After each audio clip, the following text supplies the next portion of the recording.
Greetings, it's Eric Previn. We are gathering on Wednesday, February 6th at 6 p.m., a little after 6, for the Government Affairs Committee meeting.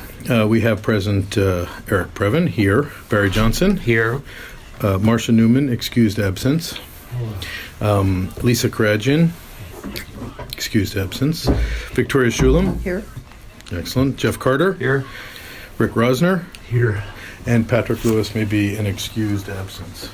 Thank you for coming, and we can jump right in. Call to order and roll call we just did. Approval of the December 5th Government Affairs Committee meetings. They have been posted to the website. You recall we were all here. If there's any questions, we're going to move forward. I think we just moved along our various initiatives. We didn't take any strong actions beyond the forums and stuff which we're rolling forward with, and some election matters to refresh the memory. Okay, update by the committee chair. Well, it's going great. Hi. Hi. Is this council? Yeah, this is a neighborhood council meeting. Hi, I came from the first one. Oh, great. Do you want to join Okay, if I us? sit Sure, down? of course, please. Welcome, member of the public. I am. Very exciting. 5 years. Oh, fantastic. Yeah. We love members of the public. Welcome. And the way our meetings work in general is we follow our agenda, and we do take comments after each agenda item. So we just introduced ourselves, or we did the roll call, so you haven't missed anything. Okay. Great. So welcome. So I will make a small opening comment, but we'll just get right into. Oh, yeah, sure. We'll get right into the agenda. The opening comment is the following. It rarely snows in Studio City, but this morning, as I was coming down Carpenter, I could see on the top of the mountain snow. So there's an old expression, which is that you cannot, it will be a snowy day in Studio City when the city, comes around and listens to reason. So that may be today. You never know. That's my opening comment. Now, for the next question is comments from the public in general. Just an open. We are a government affairs committee. Most of the time, we talk about government affairs. Things that have to do with the city's relationship to our community and with our community's relationship to the city. Different ordinances. I'll give a little update as part of my report. We filed a report. Community impact statement on one of the council members' idea to make it a disclosure requirement to get a contract with the city to, if you were with the NRA, you'd have to disclose that. Now, none of us are particularly carrying our NRA badge around, but we felt that was a great. So we wrote a CIS, and it made it into the, the city system, and some other group unrelated to us has now filed a lawsuit against the city if they're going to move forward with that. So they may or may not move forward. We're not taking credit, but we are aligned with the people who feel that the city should not be scanning people's affiliations. Did they have certain groups that they listed, or did they? You could go into the case file. I can send you the link as an update, but I just noticed it because I got an update. But did the city list certain groups that were the groups that they wanted to know about? Yeah, they made it very specific. They said so it was totally political. Well, it was political. There's a lot of politics, but that was what we scanned. We felt that even though our politics might be aligned with not liking the NRA so much, we shouldn't be making people confess. Well, they didn't ask for somebody who's a member of No Guns for Anybody. Right. Assuming there is such a group. That's my point. It's an interesting line. It's totally unconstitutional. Well, again, we could get into the minutia of those things, but my point is that we took a small action because we all kind of agreed it was a little strange, and that's the kind of thing we do. Being hired or not by the city based on your political beliefs. It's just right. Well, either way, by the way, because there's a lot of us who are flaming liberals who don't want to be judged by that either. Right. I don't love the NRA, but I would defend their right. It's not even the point. Yeah. It's fascism. Well, it leads to the next item, but I would like to open it up to our member of the public or anyone else if they want to. This is we do we make recordings of our meetings, FYI. But if you want to give a comment, now would be a good time, or we could give you another opportunity as we go through. We're very flexible, but wanted to at least make it clear that at public comments on non-agenda items within our jurisdiction, that's an opportunity for a member of the public to talk about. If you want to say, "I'm so sick of these dog walkers in studios," this would be the moment. Okay. No, I have no comments. Okay, cool. Just glad to be here. Mr. Johnson. I just was going to add one other thing to Sure. this whole NRA thing. Today I heard on the radio that they were, one of the councilmen wants to ban fur sales in LA. Now, I'm not, let's go kill animals for furs, but it's like I just feel like our city council has better things to do with its time than pontificating about fur sales in the city of Los Angeles. To me, that's something that it should be either a state or federal thing if you want to get into that for like not killing animals for furs. I don't know, but it just doesn't seem like it should ever be the purview of the city. Right. This city is, the National Socialists in Germany, the Nazis. So if you want to say fascist or socialist or whatever, it's the same side of the same coin. No. And they're going to this list of it's like McCarthyism. We're gonna name names. We're gonna get a list. And it is totally unconstitutional, in my view, under the equal protection and due Mr. process. Carter is an attorney for the record, but not our attorney. But I'm not giving an opinion. Yeah, just But it's just shocking, and if you look at the state legislature and the city. By the way, one more thing: the city council in Los Angeles is the highest paid legislative body in the world. In the world. Okay, Oh my wow, God. that's amazing. Okay, I won't say Of a anything. legislative Get paid. body. I think we can. Right, because the president makes a little more than they do. He makes $4,000, Right, 400. yeah. But, it's pocket. They do. They Yeah. make a lot. Yeah, I remember once being asked about how they were getting an increase in their wages from 100 and I think it's actually just about 200 and something $1,000 that Yeah. they get, but it was going up to that. And one of the reporters asked me what I thought, and my comment was very simple. I said, "It makes my blood pressure rise to hear that." And that's just their pay. They got a lot of other perks that are worth a lot of money. Well, okay, so let's go back onto the agenda. But that is a good, robust vetting. Mr. Rosner, you want to add something, or you're good? No, I grew up in Boulder, Colorado, so I'm used to legislative nonsense. Oh, okay. Like Boulder was named a nuclear-free zone. Yeah, Good luck. right. This is worse, though, here. This Well, is like, we have a lot of ideas and people trying to express them through the government arm. So we appreciate their efforts, but sometimes it's inappropriate, as in the scanning people's affiliations. That was our conclusion. And we'll take them as they come, by the way, because sometimes we might agree this is an opportunity to say, no, I want to ban Milwaukee cheese. These people in Milwaukee are doing something and it infuriates us. Maybe not, but we can see. All right, so going on to the meat of the matter. Quote from the Ethics Handbook for City Officials. I'm just going to read the quote quickly. It says, "It's illegal to misuse or even attempt to misuse your position or your prospective position to create a private advantage or disadvantage for any person." So that's a interesting passage that comes from the City Ethics Handbook. And, I think that the reason why I put it on there was because I felt like in the history of the way neighborhood councils and groups in the city are treated, I think sometimes we had the feeling, like, for example, in the last election period, there was a lot of tumult. I think one of our members wrote a letter to the department of the city saying that, you have to get this stuff together or we can't participate. There was a lot of tumult. And yet, as we looked into the way, for example, and I'm talking about our neighborhood council in Studio City, the way that they were considered in a last iteration, when there was another group of people sitting around this very same table, they were provided an extraordinary advantage because they were allowed to waive their term limits. This is a bit of a history lesson because this is not before us today, but it's an interesting backstory. They were able to waive their term limits with just a few months to go before an actual election to be reelected. So that would be described as kind of an exciting, dramatic move, what they did, because they changed them. And they eliminated them, I guess. Didn't waive them, they eliminated them. And so I don't bring it up with any, specific adjudication of those moments, but I think about our moment as we are facing an election program and system that we all approved here in this room, and then we took it to the board. They approved it, and then we approved it in a pilot program as well.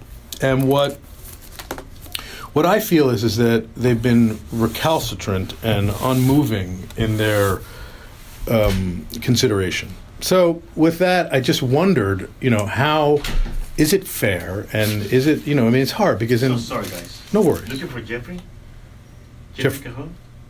Calhoun? Cahoon? Not here. Not here? Wait, Carter? What's the full Oh. name? Driving a silver Audi? Yeah. Oh, Yeah. We have a trailer that's coming. You're in the way. You what? you need to move your car a little so they can get by. Oh, good. Sorry. There's a trailer Let's take that's for 2 weeks getting parked across some. Let's of the take a parking short spots. recess, and we'll come right back to this. Just a very brief one for a moment. Okay, we're resuming after a very brief recess to reposition the cars. The Government Affairs Committee meeting, and we were in the middle of a boring oration by me about the history and where is the political advantage. So I just want to open it up. I mean, I think you can see where I'm going with this, which is that there's a frustration. We have a negotiation underway, which we're not, we're going to get to in a minute, I think. But, we're being forced to vote in a format that is a little bit hard because of something called a bylaw moratorium that we've learned is nowhere codified. We looked it up. I mean, they keep saying it. There are people who say it, but it's not written down. And as we just pointed out, in a very explicit case, very similar to this exact scenario, a different outcome arrived. So, it's upsetting, and that's my comment. Maybe Barry or somebody else who knows any about this wants to make a remark or no. Can I ask a question? Sure. The last election was done, or was it done? I was sort of I was spending most of the time inside, but was it done with that each region? No, the That last never time we got- voted. No, that the last never time we made- voted was right. under the current bylaws, which have, 4 residential seats, Okay. 3 rental seats, 2 business seats, 2 employee contractor seats, 1 at-large stakeholder, and something else. I may be forgetting one, but so that was complicated, and that will be complicated for us to prosecute if that's the kind of election that we move Right. forward with. But the good news is, and we are very, very happy to constantly be talking. So the region never made it. The What do you- region idea. No, the region made. I did. So the next election will be like the last one, unless unless they say, Except it's yeah. being unless run they- by the city clerk this time and not done. Thank God. Yeah. Well, they at least have more experience doing elections. But I mean, the categories will be like we've Had before. Yeah. Well, right. But, Thanks. But the people will be. This is not at the election meeting, so we don't have to deal with that too much now. But right, But this is in fact one of the reasons why I'm bringing up the question of advantage, because I feel that it's extremely upsetting. And there are other instances which is going to roll into the next item. So in item 7, which is now that we've brought up the idea of not provide. By the way, did we cover specifically? Are people clear about the idea of what it means to give one group an advantage and the other or some disadvantage someone? Because I can give you the simple example in one sentence in the context. For example, if 2 people go to the city window to file a grievance, and that grievance has to be in by 5 p.m. It's a hard number on Monday the 4th. Okay, so one person files the grievance at 5:15. So technically they missed it. But if somebody at a city or a county or a state says, well, I believe you're on our side, so come here, let me stamp that thing for you, good. And you advantage that guy, whereas it wouldn't. So that would be an upsetting thing to do. And, there was some evidence that happened in our case. But a bigger one, the one I was just talking about was, what if you allow Studio City to do something, but you don't let Van Nuys? Or what if you allow, Sherman Oaks to do something, but you don't let Encino? And so, it's gray. Everything's a little gray. Everything's a little complicated, which is why I'm so optimistic. Which is why I believe that when the city actually gets and they are starting to look at it, because I've now had contact with a couple of the mucky mucks where I'm really trying to get them to approve just letting us do it the way we voted to do it, which will be better for them. That's the big focus. I don't want to focus on this stuff, frankly. I'm being in a tumult with them. I want to be on the same page, which is they look for and need things to be excited about. And this would be good because we are doing good work here, believe it or not. I felt like even though it was a little rushed, as you pointed out, we improved it. We got something to try. We could try it. So moving on to item number 7, unless people have comments on that. I agree with you. And Yeah. it's totally illegal to stamp late. It's probably a misdemeanor or more. And you just can't do it. And, as far as different city or neighborhood councils doing different things, again, equal protection comes in here all the time, Constitution. And there are different tests that are sort of balancing tests where, so you would really, I think it would depend on what the facts were, but generally it should be the same for everyone. Right. And that's why, I think we gravitated towards the pilot program, which was a way of, because pilots are a way of making exceptions because we're calling it an exception, so that's why we're calling it a pilot. And I thought that was a great idea, and it's still alive, as far as I'm concerned. And you've written a lot of pilots. So, Well, in addition But to those are I've television programs, seen at least during Gracie Lou's tenure that Dunn basically does anything it wants and gets away with it. And the only way it's ever going to change is if somebody in the public files a lawsuit against the city. But until that happens, nothing we say in this room or any other committee of any other neighborhood council is going to mean a thing because they do what they want. Well, that's a great point. I mean, I don't...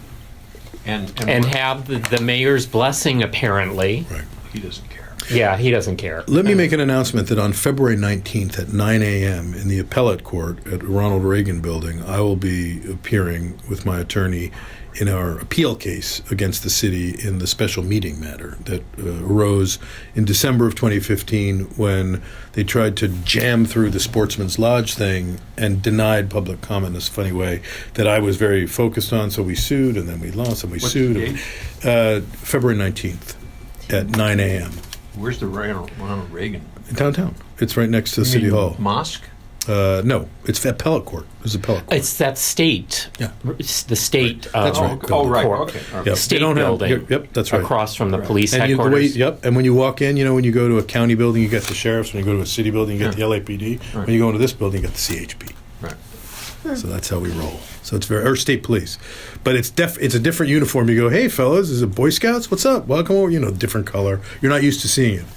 So anyway, sticking it to the man 24/7, and appreciate your Lawsuits support. are the best way. Well, if you I can get disagree. somebody to do them for you. I get no pleasure from the lawsuits because they take forever and they go nowhere and nothing ever happens. But it's important to do it, as you point out, because otherwise they won't change. So, If you can get it, and if you can figure out a constitutional issue, even though there's not diversity of citizenship, right. you might be able to get into the United States District Court for the Central District of California. Appreciate that.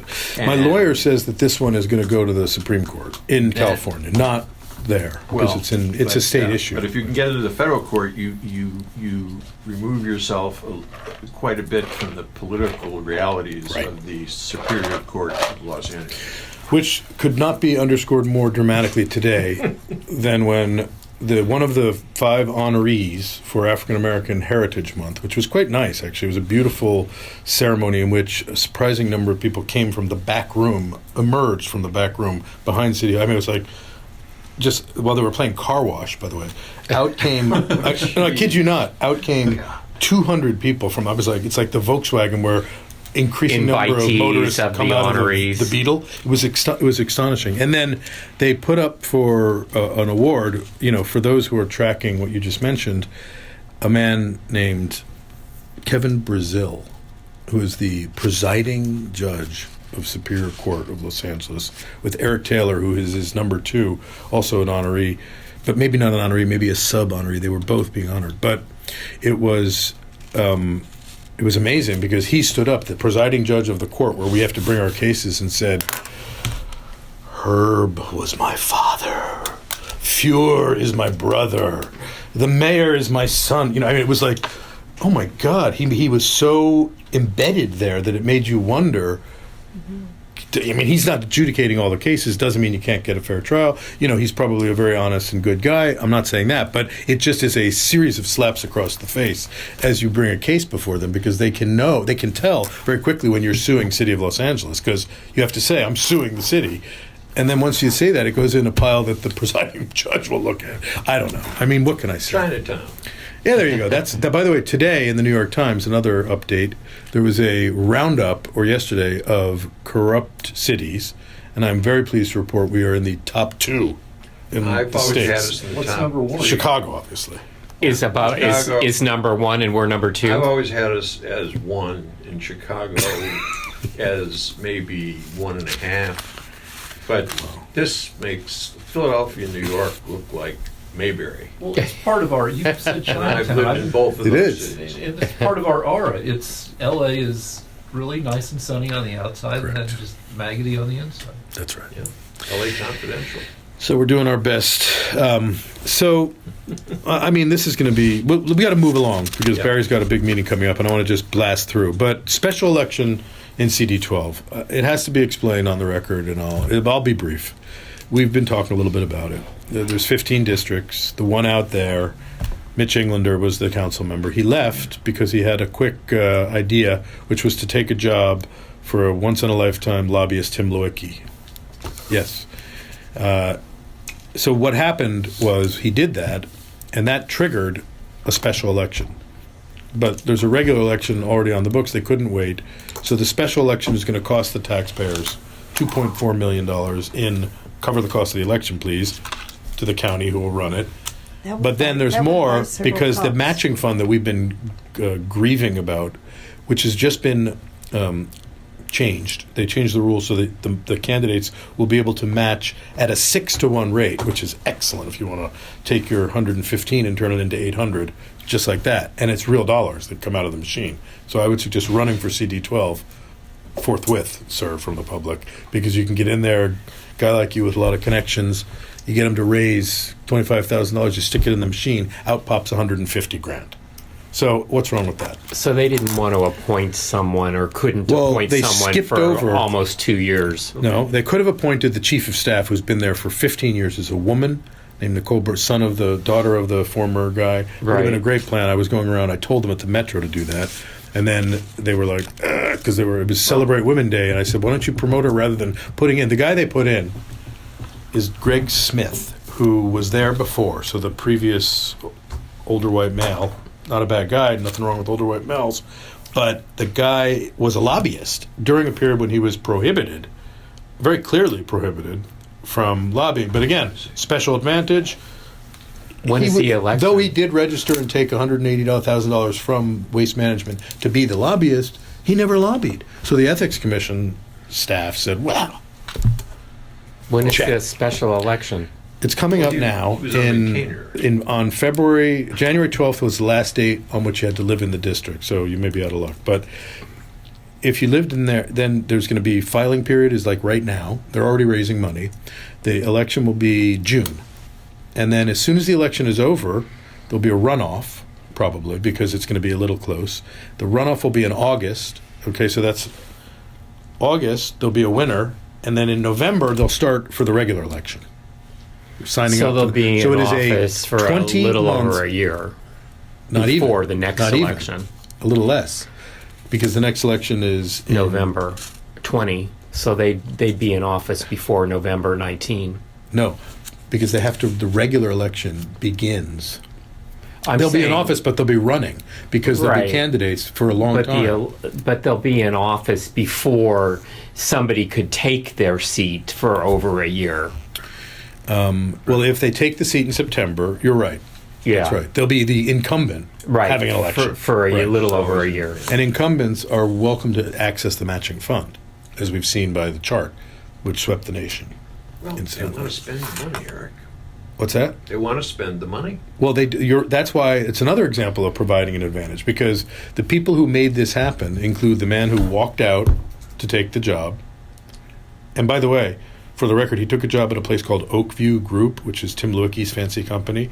When you go to the website, which I do every fortnight, there is no Englanders there. There's no press release announcing him arriving, and there's no headshot of him looking, the category expert. What category is that? But in any case, a corrupt guy. No, public official. So is his chief of staff that you wanted appointed, is she running? No, I brought it up for 10 days, and on the 11th day, she resigned. So now Greig Smith is running the place. He's the guy who has the waste management pants on and the boots. So He's maybe she resigned because she's going to run for the seat. I don't think so. Oh. I It was wonder much who more of a owns touching. Waste Now- management. Just one more layer of unbelievable shame and graft. The ethics commissioner, Serena Oberstein, was appointed to that commission and became the president after a couple of years. And 4 months into her presidency, quit after jamming the 6-1 match thing through, and now can be seen around town with her purse putting the money into the 6-1, which to me is another thing that was challenged in the LA Times. If you saw the link in the agenda, they said, "Is this legal?" And the ethics commission goes, "We think so." But there's all these equivocators who just don't. It's obviously totally inappropriate for her to do that. There's a hard ban on people running for office within a period after they served. Look, we are in a cesspool. I'll open it up to the room. It is. Okay, let's move on. Well, I think it's good for the fundraising business. No, this. Well, That's a good point. Yeah, That's why they're doing it. well, I love fundraising. let me. Where is this? Sort of what communities does this CD? CD12 is the West Valley. It's It's like Chatsworth, the northwest Northridge. corner of the Yep. valley. Reseda. Okay, thank you. It's It's very monochromatic in the sense that for example, in the last election cycle, Mitchell Englander ran unopposed and raised $400,000. So there's money there. And it's always been considered to be, of the 15 districts, the only one that's like a Republican That's right. city council, because Greig Smith is a Republican and so is Englander, That's right. even though it's nonpartisan. But No, Right. Which is even more infuriating in a way because it's a way of proving that they're not helping their own team in this one limited instance because they're helping the other team. But it is helping the other team because in my, very specific list of problems with this, the main one is that the council agreed to it. The council had a choice when he left, which was we could either stick somebody in there to vote for the people, and if they have problems, they can talk to Englander because he's leaving 2 years before the end of his job. And then we could have had a regular election. But to do this special election, when it's layered right next to a regular election, resulting in, correct me if I'm wrong, 20 months of election time out of 22 months is really not in the people's interests. I mean, maybe you could say, or you could make an argument, well, it is in their interest because the candidates will be talking about the stuff in their district during all that time. It's the ultimate form of civic engagement. So you could say that, and you say it's good for the fundraising business, which is true. But I happen to know that the fundraising business out there is run by Englander. I mean, that's his group. It's like it's a secession.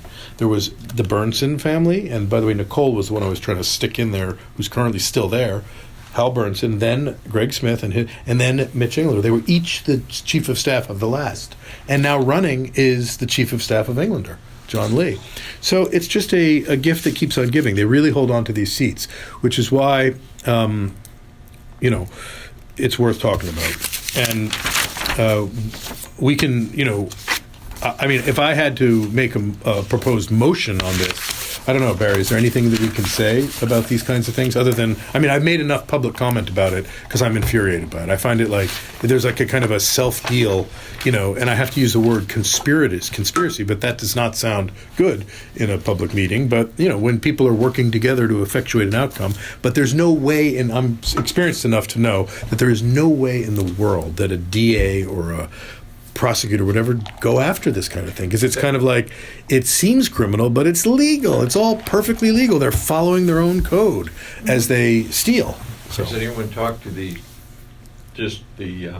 attorney for the Central District about this? I talked to the guy at the Public Integrity Division. Feds. No, not the feds. I haven't spoken That's to the what I'm feds. talking. Yeah, I mean, again, it's exhausting to turn people into the feds, but I will do it. I will do it. Well, at least they're investigating all the stuff with land use and Weezer and Yeah. Well, all that that's stuff. right. Yeah, that's a start. It's a whole different ballgame. Yeah. That's why I mentioned the court. If you can get into the federal court instead of the superior court here, I mean, it's like different. Right. Yeah. Well, Plus, it's easier if the rules are. let's see if there's something we can do in the form of a 1700 motion. Rules. Yeah. Is there, since we all feel a kind of, and I don't want to speak for everybody, feel free to chime in, but I wonder, the next item is charts rule, this idea that we should keep updating and informing people.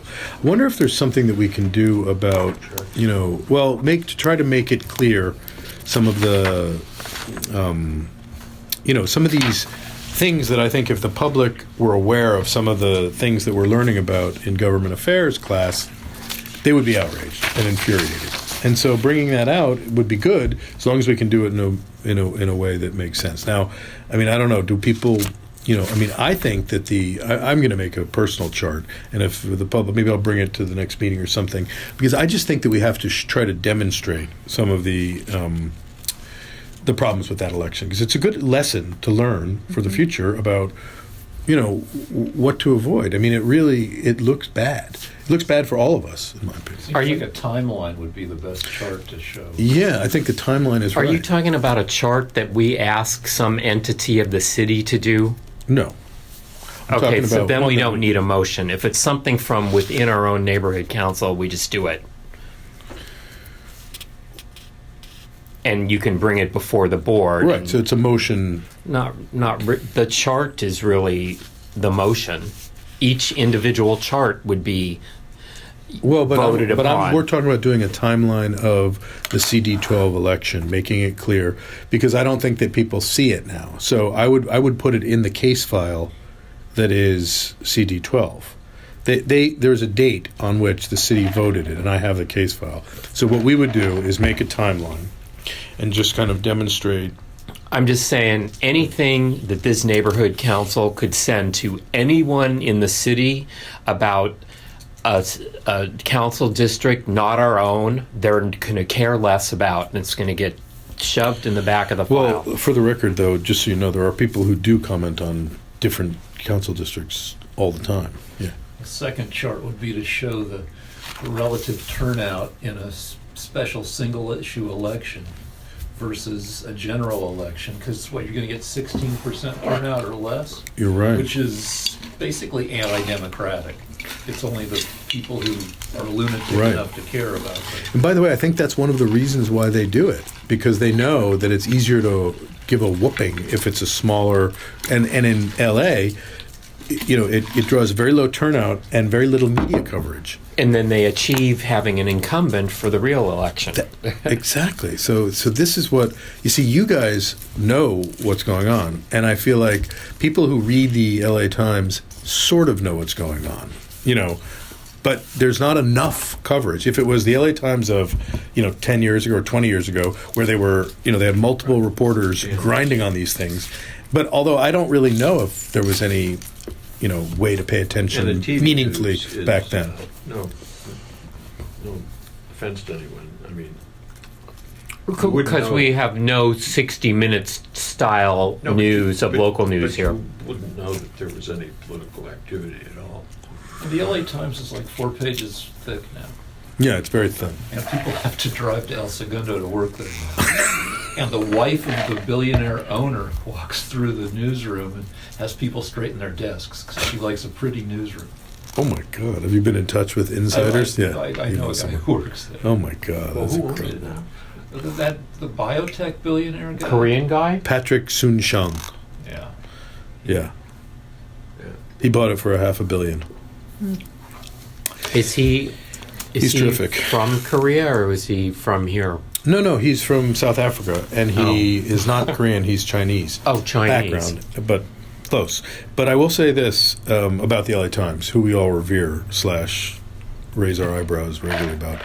I did a Public Record Act request because I'm curious, and it started because I'd noticed that the city was paying the LA Times every time they run an ad for a reward. So on an agenda, you'd see several rewards for murders from the past where they're going to offer $50,000 and they never pay out. But just to run the ad cost a couple $1,000s. So I was like, wow, how much does that add up to? And it was hundreds of thousands of dollars. So I was a little bit upset by that, but I contained myself.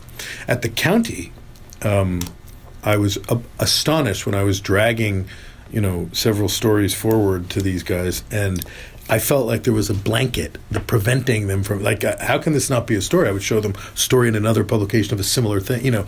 I was very surprised. So again, I did, and there is such an astonishing amount of money being paid by LA County to the LA Times that I am still in the process of excavating it, because when I saw several transactions, one for $236,000, I was like, obviously we must have acquired something from them, and what could that be? And then I'm like, in the Museum of Natural History, they buy ads, maybe it's big splashy ads in the Sunday paper for the whole season. You have to be open-minded. It's not obvious direct, but it's still worrisome, because I once caught them picking up the parking for a big LA Times, it was actually a fun event in Grant Park where people were getting smashed, and we were picking up the parking, $41,000 worth. So let's move forward. The Times is terrific. But in terms of the chart, I like the idea of a timeline of CD12. Barry, I think we can attach it to the approval of that election if it's a nice, clean presentation. I mean, we'll have to see. And if the board may or may not want to vote on that. They may say,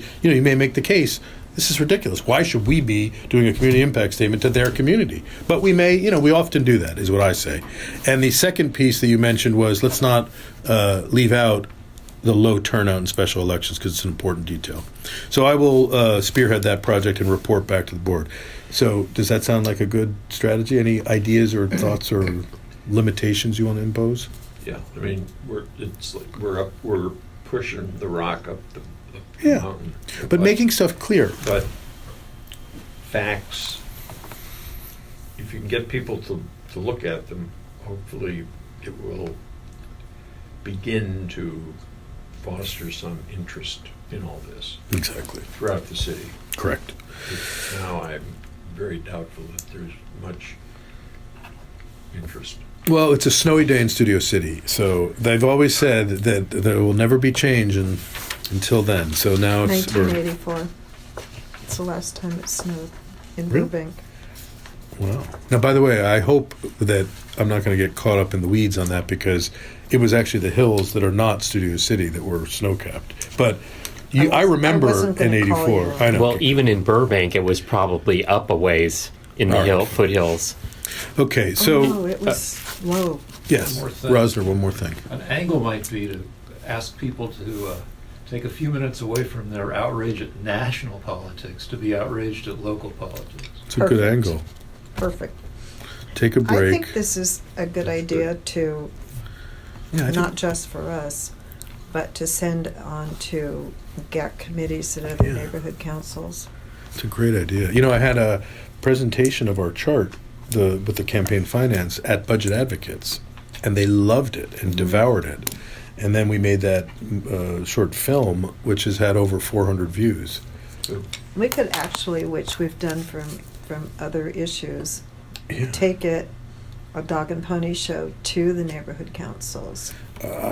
We should. We've done that with other issues. Let's Some of us. let's imagine, because it fits for things like transportation. When there are things that are a little complicated, need a little bit of work to be made clear, and then, like she said, you can either bring it around or take it to the budget, or I think it's a great idea to make it a kind of a series, and it's under the category. I love the branding of if it's take a break from national outrage and go local, fresh local outrage.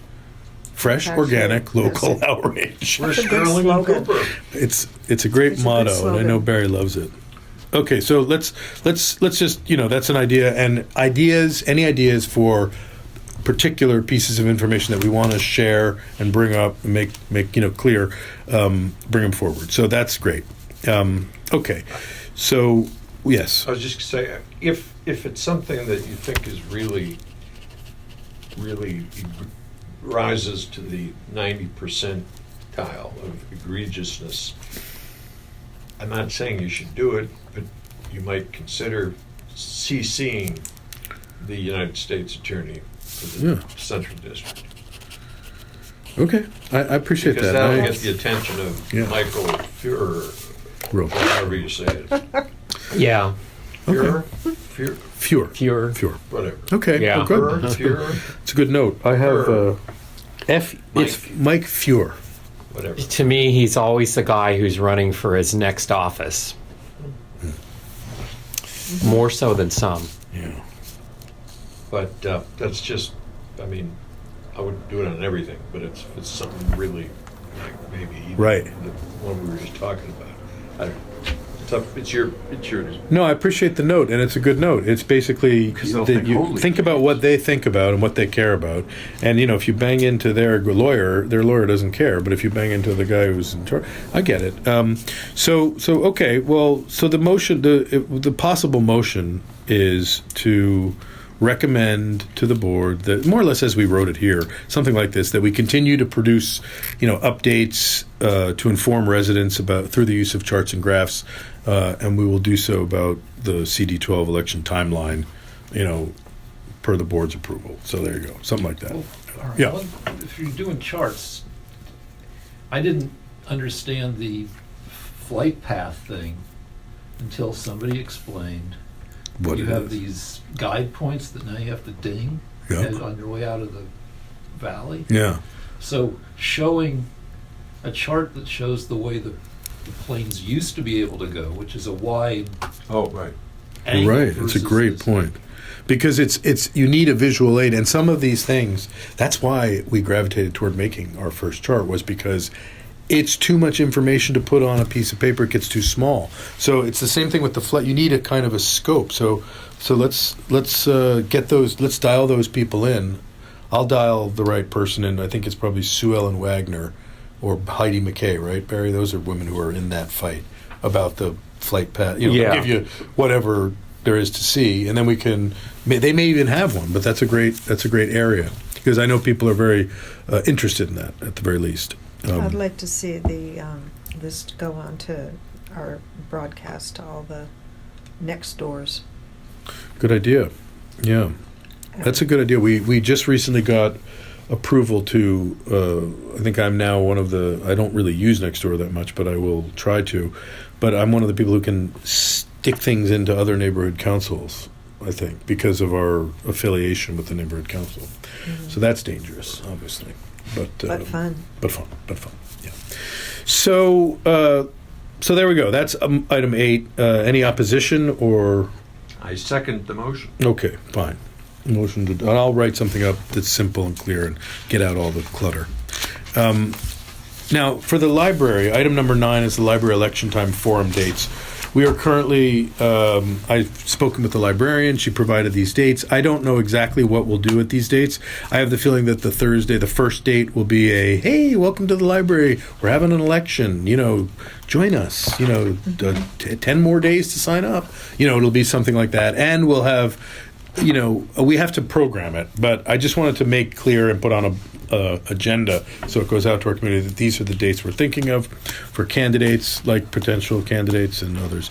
And again, the way these work, just for a brief update, is we have a waiver because of our neighborhood council status that allows us to use the room at the library. For the only fee that we have is the security guard, which is about $2 and change, and then we spend typically $100 and change or less on the flyers and the food and refreshments. And that has been the recipe for the forums that is quite good. And we're going to try to make it even better because we're learning as we grow. But this is a layout that would cover the whole election time. And they would be a little less like the old days where we have, hopefully, because they were in a room here and nobody would be around. So we're hoping that this will attract attention because they're at the library. And we're planning, I know our election chair is not here tonight. He's not on this committee. He's welcome to. But I know he's working on a way to get the word out. So, yeah.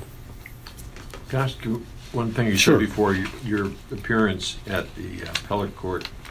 Yeah. The I can send you the material so you can read it Okay, too. all right. You'd like And, that? do you know what time it's going to be? 9 a.m. Yeah, they start early here. Yeah, I've been there for a couple times. Okay, so so that's it. There's no real motion on this one. This is just an update, and if anybody has any ideas, though, I'm always open. We remember we're going to have a bunch of people who are like us, some of whom who don't know as much about what the neighborhood council does. So I think it's a part of our role to educate them about how it works and encourage them. And then as it gets closer to the end, people will frame it so that you can sort of like hear from the candidates and choose the ones you want to vote for, if assuming anybody's going to come. I mean, it's hard to imagine, for example, that constituents are going to come out for 5 nights but that's why I think that the way to frame it is more about issues, and then candidates will be. It'll be a logical place for a candidate who wants to earn votes to go, and the people will be there because they want to talk about the FAA and our new chart or something like that. So I think that is the plan. I think maybe if you had a specific issue of interest and Yeah. concern to all of our neighbors and slid the candidates in along with that issue. Oh, and we also have this person here. Great idea. So that you have more than one reason. I don't think people are going to come out to meet candidates. Exactly. You need an issue. I'm with you on that completely. So issues.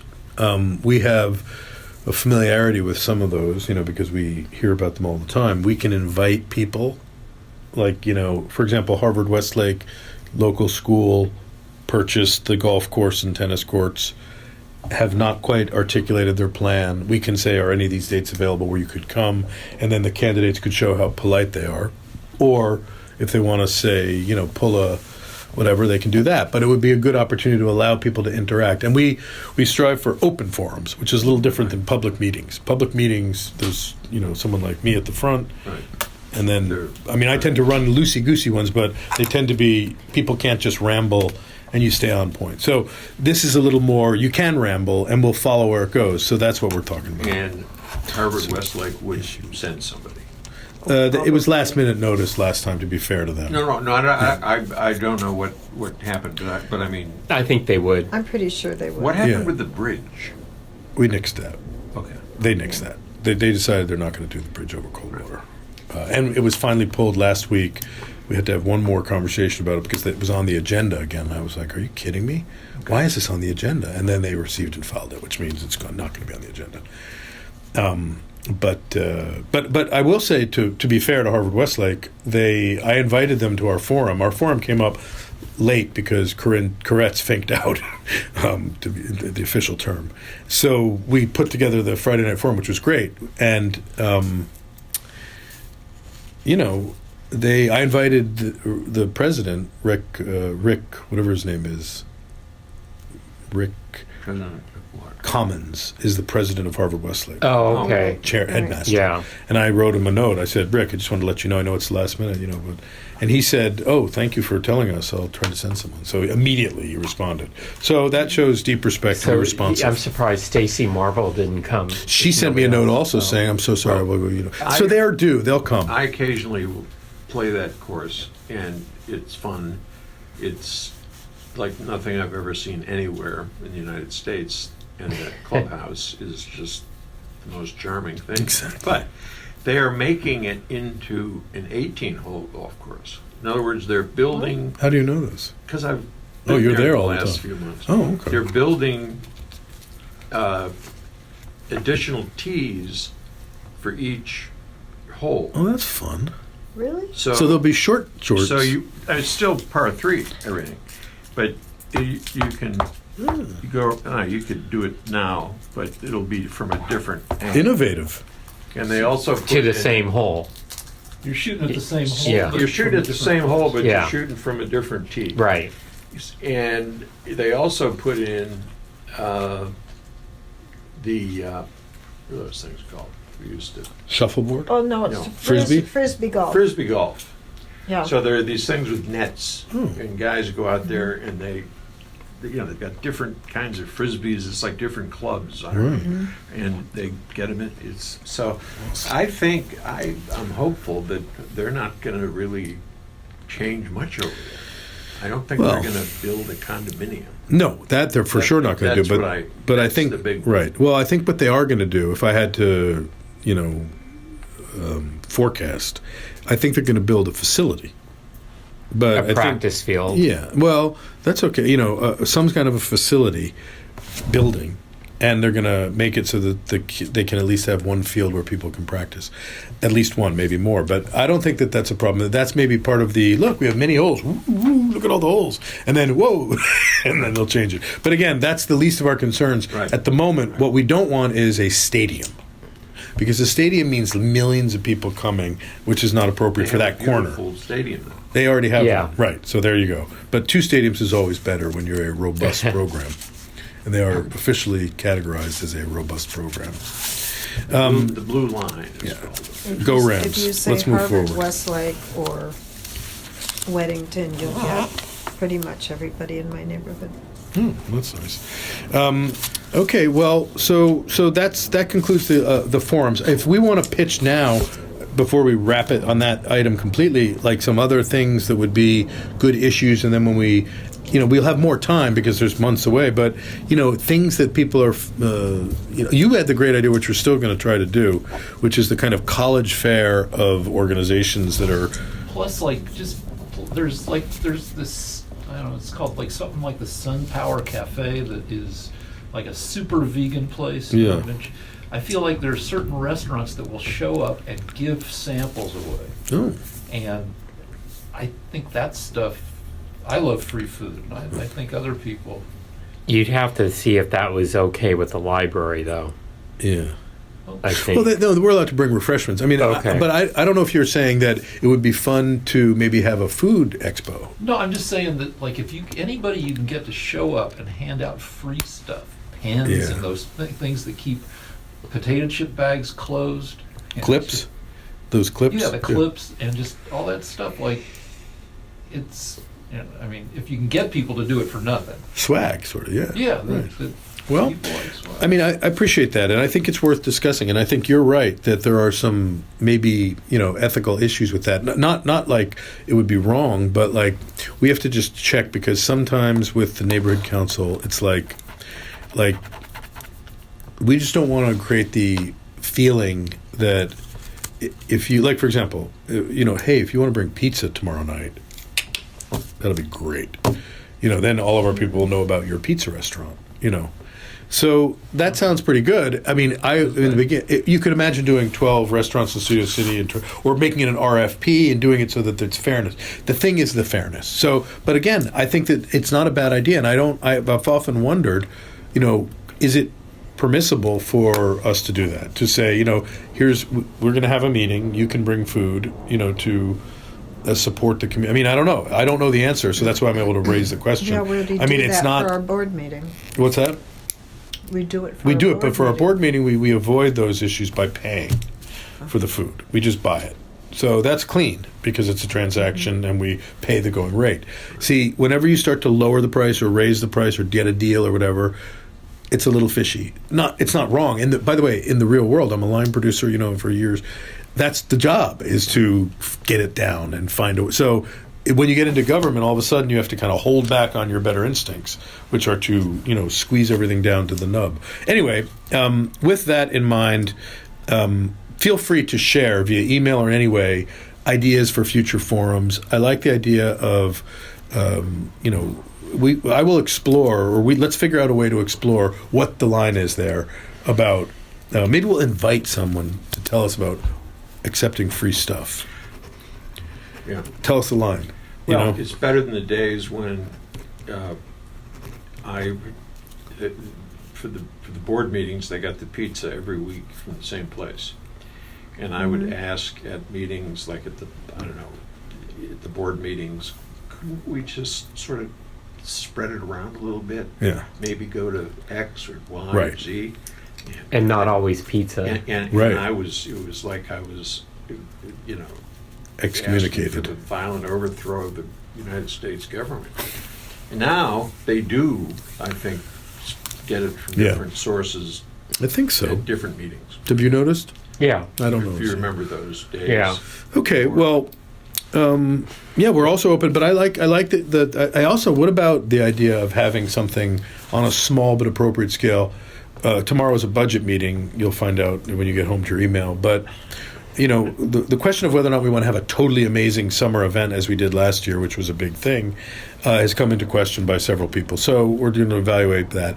But what if we did have something that was food or? I mean, Studio City is a culinary environment. There's a lot It of really restaurants, is now. and Really. I think we would be providing a benefit. Maybe we would pay, each of the participants some money, so that each the same amount of money. Like, imagine if we paid for 100. We will contribute to your restaurant. Anyone who wants to participate, up to 12 or 15 restaurants. $100 to bring a sampler to our Taste of Studio City. We don't have any problems with it. We're not certified. We don't have any problems with it. What? I think that kind of, I think that falls under cultural affairs or outreach, Yeah. that event. Good idea. Let's throw it over there. Rather than GAC. Rather than GAC. Yeah, well, fine. Perfect. That's a good idea. Are you on one of those ones? No. Yeah, Well, I'll write him a on note. outreach. You're on outreach. But that's a good idea, isn't it? Mm-hmm. Do you like that idea or not Taste so of much? Studio City, I think, would be excellent. I mean, it has to be our little version. We can't have like a big fill the parking lot at this. We're a small neighborhood council, but we have space and we could invite people for some. I don't know. I think it's worth developing. We'll throw it to outreach. Good. So finally, we move on to item number 10, which is the mobile pit stop program. So I would say we're at a bit of not an impasse. There's been no green light presented yet. So this is what concerns us. I spoke with Kevin James, who says, let's do it. I spoke with, but we need the council member to say he wants to do it. And so if he doesn't want to say he wants to do it, I will confess that I did receive a phone call from Jessica, who's our board deputy, or whatever, right? And she said, she just left a message, and then I wrote back saying, I'm happy to chat, but please just tell us if you want to help. And so we're still waiting. I want to be patient. It So does take. you did send the motion to Krikorian then? Oh yeah, Yeah. yeah. But you haven't gotten any response Well, I other have than not, her call. The way they handle it is, first I had to triangulate them a little bit, and then I got Matt Hale to say, okay, talk to Jessica, and then Jessica and I connected, and I shared with her all that information. I'm like, I don't want to go around in circles. So at a certain point, that's why I've arrived at the simple. It's not complex. Are you interested in helping us or not? Because without your support, we look like idiots. I don't want to. There's a limit to how many places I'm going to go knocking on the door when I don't have the support of the guy. We voted. We thought it was a good idea. I thought that was an opportunity for him to say, let's do it. They're doing it. These are, for the record, they're nice. They're public toilets with an attendant. Who's paying for them? They're paid for by, Is it the city? yeah, and there's money for them. HEAP is called Homeless Emergency X whatever. And other districts, CD 13, CD 4, are doing it near places where there's train stations or at a place where, because we're a city, and as I think we've concluded in the past, it's disgusting not to have bathrooms. Do you know if any of those in that program have actually been placed on Metro property? Yeah, I'm pretty sure. And by the way, are you convinced that the area I'm talking about is Metro property? Yeah. You are. Well, that's great, because Metro is going to be excited about this. But I'm just saying Krikorian's on the Metro board, but Yeah. another way to do this would not be through this homeless program, and that's just to get a permanent Yeah.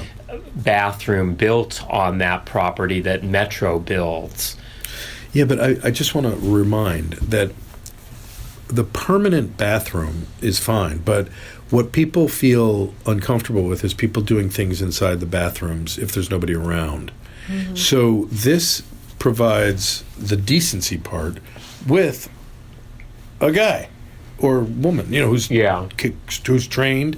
And when I say trained, they're just regular people, but they want the job. It's workforce development work. They come out of, so it serves a lot of purposes. And I just like, trying to do stuff where, and we've been over this before, but we want the Olympics. We got NBC Universal right there. shining up the gold medals for the Olympics coming out. Put a toilet in, for God's sakes. We got tourists coming through there every single day. If you can't do it here, and you know what? I know that it's not a homeless encampment. That's why these are not for homeless encampments. But I would find out under this program if indeed they have actually placed any of these on Metro property. Then you can go to Krikorian and say, hey, the Metro station in Long Beach, wherever has this, can we get this? Do you want me to make a list of all the places where they put them already? Because I can do that. But I don't know. done that, I don't know. Just a list of any of them that are on Metro property. Yeah. Because if there aren't any, you're not going to be able to say, hey, there's already one on this Metro Right, property. but what if Why I can't said, we get but one? I think getting the permission, first of all, the city and the Metro, as you pointed out, are comprised of similar officials, and the other ones are the county officials. So they're all the same people. I mean, they're not going to oppose it if Krikorian and Sheila Kuehl don't have an opposition, unless there's some reason to that we're not going to grandfather it, But that's nonsense. I mean, this is a very specific proposal. But I agree that we could go into the weeds of jurisdiction with them, but that's why I want to just get a buy-in from But the what guy at I'm the beginning. saying is Metro as an entity wants to provide service to their patrons, and including bathrooms. But they don't want to start doing stuff for the homeless on their property. I'm not saying Actually, that's they a do. bad thing, Right. but I don't believe that they do.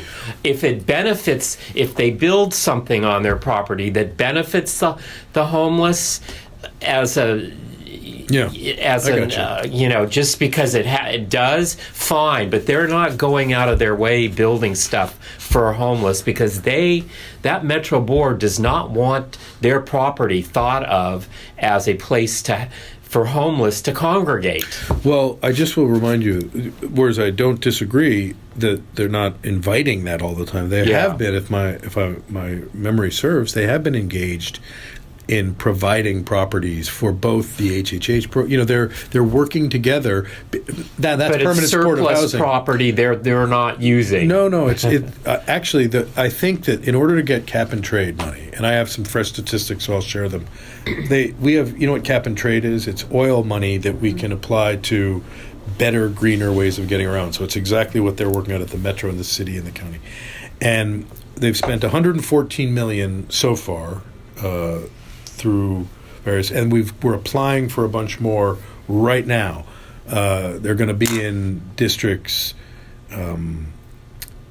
13, O'Farrell's district, 14, Weezar's district, 15, that's Buscaino down near the port's district, and then there are 2 in CD8, Marquise Harris Dawson's. These are projects that they're rolling out tomorrow to be ready because Monday's the deadline for the cap and trade thing. And this is to put gas money into these places to make. Now, it's not exactly homeless. It's about transit and urban. But the Metro has also been engaged in trying to. What they do is they have to stack up funding sources. So they want the HHH money, right? And they want these dollars to help close the funding gaps on these projects, which will bring these houses. So I'm just pointing out that the Metro Board is not categorically opposed. I agree that they don't want to turn train stations into a loading dock for people. But so that's that. I'm focusing right now, hey, welcome, we're almost done, on bringing the matter to a head so that he can either say, yes, we can, they haven't said no, so maybe that's a good sign. Maybe I'm just an arrogant, guy because I'm not being, yes. I think that if a public toilet is placed at the Universal Station, or any station, if it is outside of, I think it has to be inside the turnstiles so that it's for paying customers. I think that if it's outside, it will attract homeless encampments. And I gotta tell you, there's a lot of places I don't go now because of the homeless. I don't walk along the river, even though it's been made beautiful where I live, because there's frequently people camping out there. And Right. Well, I appreciate that. And, I think we talked about some of those things on the various, The last meeting we had, I disagreed with that, thinking that area is so exposed that it would be hard for somebody to set up. But I talked to my wife about it, whose probably better versed. She's done some of the annual homeless inventories, and she's like, "Oh no, you don't want that." She agrees with you. So, I'm Oh, yeah, all along the river. Hmm. The best place, though, and I think is under the Sportsman's Lodge garage. The overhang. Yeah, there's an overhang, and then they're like caves in underneath it. They could rent them at, Peter Cole calls them junior suites. Because Yeah. they're regular people, Aren't they people supposed to camping fence there. that off though, so They people? They have put up several forms of fencing. I think they should just throw a bunch of snakes in there. Well, I mean, I don't think that people, I'll just make the argument because I appreciate the comments. The idea that a public restroom that has advertising on it and a guy standing there, in a uniform is going to attract people to set up a camp right on that flat area, I still don't think so. But that's okay because, it could be that the council member has feelings about it too, but we're going to find out. And it could be, I want to just leave open the possibility that my impatience with Jessica is part of it, which is, she may have a very valid point, and I will call her back. I mean, I'm not going to be, I just would like to know, because I don't want to get into a bunch of you could do is details. contact his transportation deputy. Yeah, I did. Who, They've all been contacted. Marin, right? Raman, or what's his name? yeah, Yeah. who's at every Yeah, MTA meeting exactly. with him. Again, we're getting near the end of the rope on Yeah. mobile pit stop. If they want to opt in, we voted for it. We said yes. We said, even though there's some reticence and concern, because some people are, but most people voted for it. So, we'll try it or we won't. But that's it. So possible motion, no more motions. We'll just, because is there a motion on this? I mean, what No, have we done? because Done it you've already right. got the motion I could- into him. You just need to Motion find to out light what they myself want. in fire near a public toilet Yeah. and take a picture of it. Yeah. Okay, next. All right, finally, this is important, and we'll make it very brief. Meetings like the ones we're looking at, our agendas now, are important. We're on the body, so we have to look at the agenda. But even when the public comes in, he needs to see what we're looking at. At City Hall recently, they have, I can't even say it out loud, they have decided to not provide paper copies of meeting agendas in the big city council. Today there were 200 people. There were not one copy of a paper. Do they meeting agenda. post one? They, of course, that's the requirement. They do but that's do that. downstairs under the house. They don't post one Like we in do. the No, there's chamber. not one in the goddamn chamber. Pardon my French. So what there is a kiosk, and you can walk up to it, run your fingers along it, unless you're a ordinary germphobe and don't want to that guy in front of you or whatever. But you have to do. I mean, I'm not opposed to that, but it's just weird. But you have You're to not used stand there and read it. You have to It's stand not there. like There's you 50 can people. sit down and look back at it when it comes Right. to your item. Well, traditionally, when there's a city council meeting, you get the agenda, you sign up if you have something you want to say on something important or whatever, and you look at the agenda. And then you sit down and you wait internally and you read the agenda and you follow along. But so anyway, long story, Yeah. fast forwarding to the end. This is intolerable to me. I mean, I find it, I looked at the law, the Brown Act, that does require that you post agendas. And in fact, in 2016, they amended the Brown Act to make it so that you could provide electronic, they made some guidelines for how you do electronic, but that was not at the exception, or to the exception of, without, a paper. It doesn't say that. And so this is a terrible idea. Comments? This made my hair catch fire. I would be really angry if I got there and couldn't have an agenda. Ken, Do they think they're saving paper or some? Isn't it online? They're not saving anywhere else. No. Well, let me answer the questions. We assume that that's what they're thinking about, but not everybody that attends council meetings has a phone or a computer or a way to print it. So I mean, that's answering I your would question. support a motion that against this. Yeah. Yeah, absolutely. I mean, if they wanted to buy a printer, if somebody, have it there, and then they don't have to. I understand why somebody might be annoyed at having to throw away a ream of paper. Every day. Yeah, but if you could print out at will. Yeah. Here's the thing. That's a great point, because I don't want to waste paper. I don't like wasting paper. I find it very uncomfortable. I'm okay with them doing two-sided printing of the agenda, even though it's very hard for me, because I like to. But the basic agenda of the 4 million population, largest city in the, to not have a way to follow along is just, it's beneath the standard to me, because there are, even if they do have to throw out, this much paper at the end of the day, we can recycle it. That doesn't have to be high quality. But the other model is really fights participation. How many pages per, would you say the usual agenda would be if you printed? Between 10 and 20, Oh, really?